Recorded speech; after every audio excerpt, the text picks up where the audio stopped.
Madam आपने खाना खा लिया? हाँ खा लिए, ले जाइए वॉश कर दो।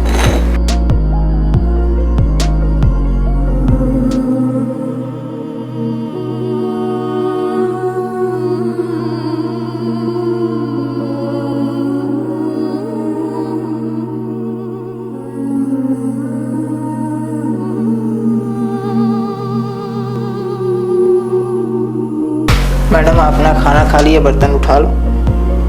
हाँ ले जाओ।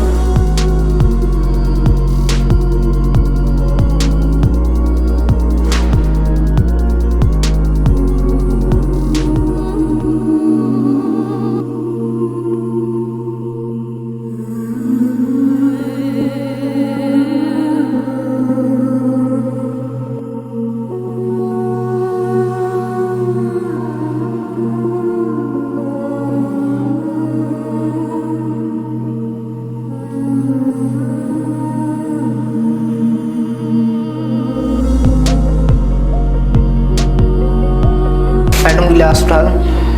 हाँ उठा लो।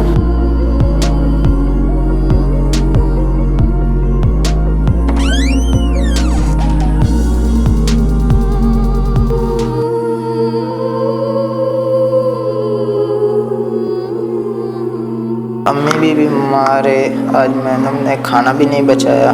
मैं क्या करूं, भूख भी बहुत लगी हुई है।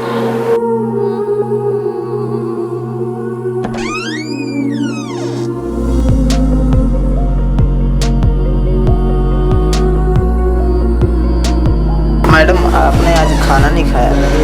मैंने खा लिया, ये आपके लिए, आप ले जाएं।